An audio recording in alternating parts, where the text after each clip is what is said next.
प्रभु तेरी वाणी जीवन की रोटी, नैनों की ज्योति अंधेरा मिटाती।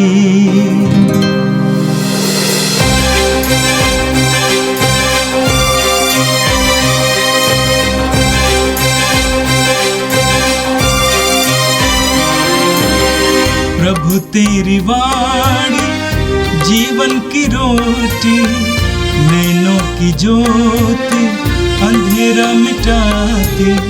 प्रभु तेरी वाणी जीवन की रोटी, नैनों की ज्योति अंधेरा मिटाती। वाणी वाणी वाणी वाणी वाणी पवित्र है, शाश्वत है, जीवन का मन्ना है। 10 जुलाई सोमवार। पहला पाठ उत्पत्ति ग्रंथ अध्याय 28 पद संख्या 10 से 22। याकूब ने बेरशेबा छोड़कर हारान के लिए प्रस्थान किया। वह किसी तीर्थ स्थान जा पहुंचा और वहां रात भर ठहर गया, क्योंकि सूर्यास्त हो गया था। उसने वहां पड़े हुए पत्थरों में से एक को उठा लिया और उसे तकिया बनाकर वहां सो गया।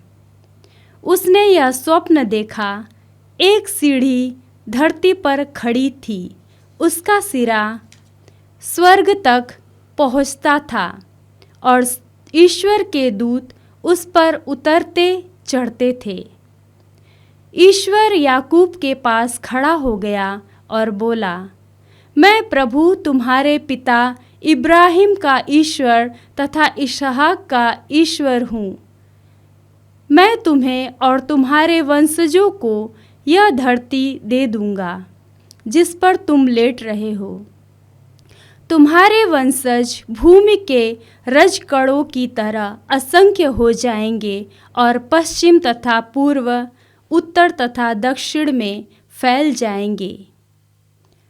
तुम्हारे और तुम्हारे वंश द्वारा पृथ्वी भर के राष्ट्र आशीर्वाद प्राप्त करेंगे।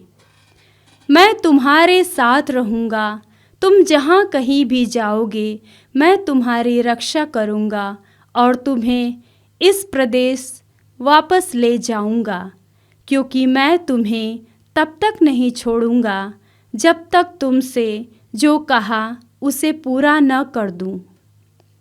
याकूब नींद से जाग उठा और बोला, निश्चय ही प्रभु इस स्थान पर विद्यमान है और यह मुझे मालूम नहीं था। वह भयभीत होकर बोला, यह स्थान कितना श्रद्धाजनक है, यह तो ईश्वर का निवास है, यह स्वर्ग का द्वार है। उसने बहुत सवेरे उठकर सिरहाने का वह पत्थर उठाया, उसे स्मारक के रूप में खड़ा किया और उसके सिरे पर तेल उड़ेल दिया। उसने स्थान का नाम बेतेल रखा। वह नगर पहले लूज कहलाता था। याकूब ने यह प्रतिज्ञा की, यदि ईश्वर मेरे साथ रहेगा और मेरी इस यात्रा में मेरी रक्षा करेगा, यदि वह मुझे खाने के लिए भोजन और पहनने के लिए कपड़े देगा, और यदि मैं सकुशल अपने पिता के घर लौटूंगा, तो प्रभु ही मेरा ईश्वर होगा और जो पत्थर मैंने स्मारक के रूप में खड़ा किया वह ईश्वर का मंदिर होगा। जो कुछ तू मुझे प्रदान करेगा मैं उसका 10वांश तुझे दिया करूँगा। यह प्रभु की वाणी है। संत मत्ती के अनुसार पवित्र सुसमाचार अध्याय 9 वाक्य 18 से 26 तक। ईसा उनसे ये बातें कह ही रहे थे कि एक अधिकारी आया। उसने यह कहते हुए उन्हें दंडवत किया, मेरी बेटी अभी मर गई है, आइए उस पर हाथ रखिए और वो जी जाएगी। ईसा उठकर अपने शिष्यों के साथ उसके पीछे हो लिए।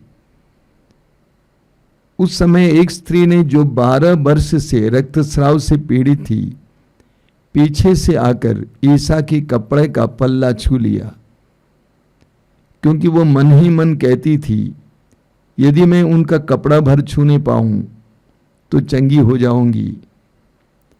ईसा ने मुड़कर उसे देख लिया और कहा, बेटी ढारस रखो, तुम्हारे विश्वास ने तुम्हें चंगा कर दिया है। और वो स्त्री उसी क्षण चंगी हो गई। ईसा ने अधिकारी के घर पहुंचकर बांसुरी बजाने वालों को और लोगों को रोते पीटते देखा और कहा, हट जाओ, लड़की नहीं मरी है, सो रही है। इस पर वे उनकी हंसी उड़ाते रहे। भीड़ बाहर कर दी गई। तब ईसा ने भीतर जाकर लड़की का हाथ पकड़ा और वो उठ खड़ी हुई। इस बात की चर्चा उस इलाके के कोने कोने में फैल गई। यह प्रभु का दिव्य सुसमाचार है। ख्रिस्त प्रभु की जय। मेरे प्रिय भाई और बहनों, आज का पहला पाठ उत्पत्ति ग्रंथ के अध्याय 28 से लिया गया था। आप जानते हैं, ईश्वर ने इब्राहिम को बुलाया और इब्राहिम को 100 साल की उम्र में एक संतान दी, उनकी अपनी पत्नी सारा के द्वारा। उसका नाम था इसहाक। इसहाक के 2 संतान थी, 2 बेटे थे, एसाव और याकूब। वे जुड़वे थे, लेकिन एसाव कुछ पल बड़ा था। लेकिन याकूब के अंदर अपने बड़े भाई के अधिकार को प्राप्त करने की इच्छा थी, अपने पिता की आशीर्वाद को पाने की लालसा थी, और धोखे से उसने पा भी लिया। इसहाक ने अपने पुत्र याकूब से कहा कि तुम अपने लिए पत्नी के रूप में कनानियों से किसी कन्या को नहीं लेना, बल्कि हारान चले जाना और अपने खानदान से, अपने मामा के बेटियों में से किसी से शादी कर लेना। इस उद्देश्य से याकूब निकल पड़ता है। मार्ग में क्या होता है उसके बारे में आज के वचन में आपने सुना। रास्ते में रात के समय ईश्वर उसको सपने में दर्शन देता है। वचन में आपने सुना, उसने ये स्वप्न देखा, एक सीढ़ी धरती पर खड़ी थी, उसका सिरा स्वर्ग तक पहुंचता था और ईश्वर के दूत उस पर उतरते चढ़ते थे। ईश्वर याकूब के पास खड़ा हो गया और बोला, मैं प्रभु तुम्हारे पिता इब्राहिम का ईश्वर तथा इसहाक का ईश्वर हूं। मैं तुम्हें और तुम्हारे वंशजों को यह धरती दे दूंगा जिस पर तुम लेट रहे हो। याकूब को एक दिव्य दर्शन होता है। बाइबल में हमें बार बार ये देखने को मिलता है, जब ईश्वर किसी को चुनता है तो उस व्यक्ति को कोई अद्भुत दृश्य दिखाता है। ईश्वर ने मूसा को बुलाया तो मूसा को एक अद्भुत दृश्य दिखाया। उस दृश्य के द्वारा ईश्वर बोलने लगा। ईश्वर ने इस्यास को बुलाया, इस्यास को एक अद्भुत अनुभूति प्रदान की। ईश्वर ने सैमुएल को बुलाया, सैमुएल को एक विशेष अनुभूति प्रदान की। उसी तरह नए विधान में हम देखेंगे, प्रभु यीशु ने सीमोन को बुलाया, उससे पहले सीमोन को मछलियों का एक बहुत बड़ा चमत्कार देखने का अवसर दिया। इन चमत्कारों के द्वारा, इन अद्भुत दृश्यों के द्वारा प्रभु ईश्वर उन्हें अपनी उपस्थिति का एहसास कराना चाहता था। उसी तरह याकूब को भी दृश्य मिला।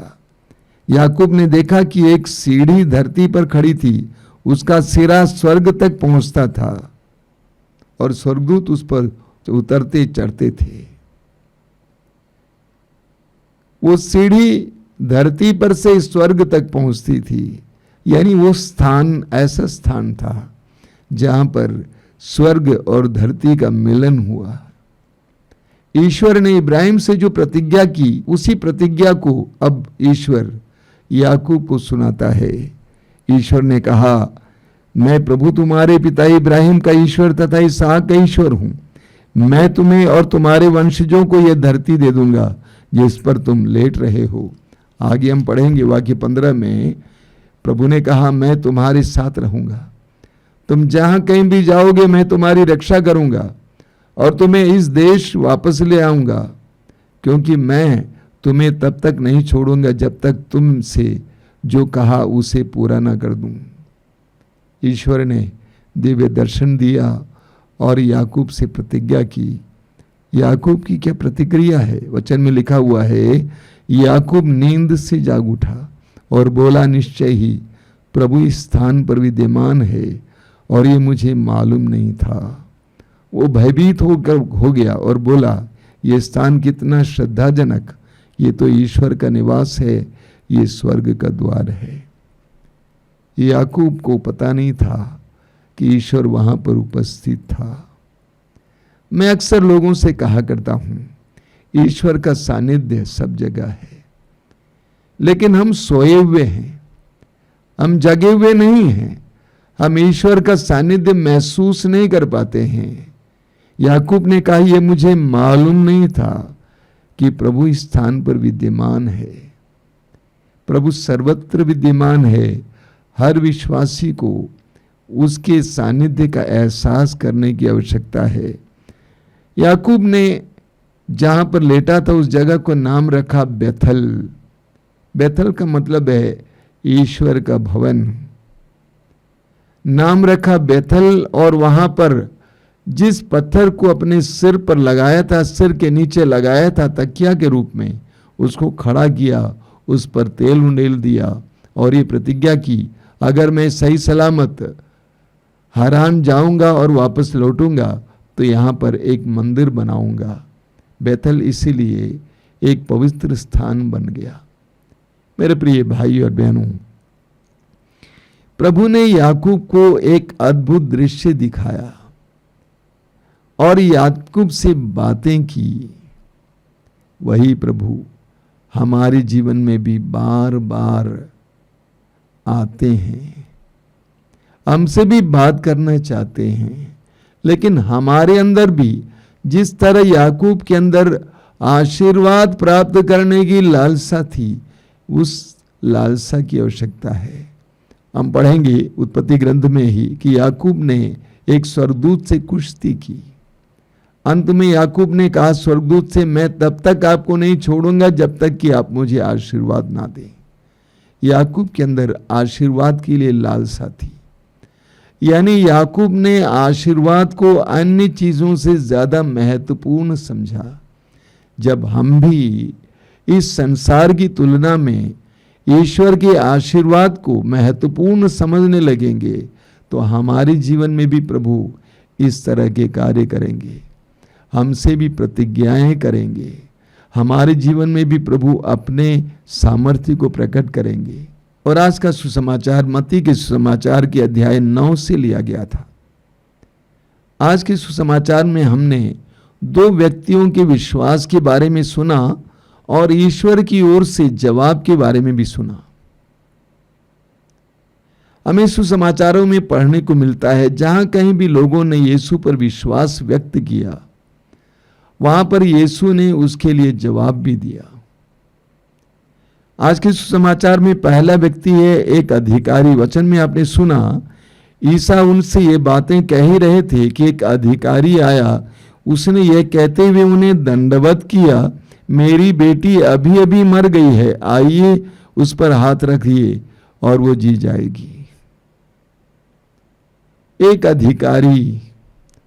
अधिकारी होने के बावजूद समूह से घिरे हुए यीशु के सामने आकर दंडवत करता है और क्या कहता है, सोचिए, मेरी बेटी अभी अभी मर गई है, आइए उस पर हाथ रखिए और वो जी जाएगी। क्या विश्वास देखिए, बेटी मर गई है लेकिन वो अधिकारी कहते हैं कि आप आइए और हाथ रख दीजिए, वो जी जाएगी। आई बिलीव, मैं विश्वास करता हूं, मैं विश्वास करता हूं कि आप आ जाइए, हाथ रखिए, मेरी बेटी जो मरी पड़ी है जी जाएगी। प्रभु यीशु अपने को रोक नहीं पाए, उस अधिकारी के घर की ओर चल पड़ते हैं।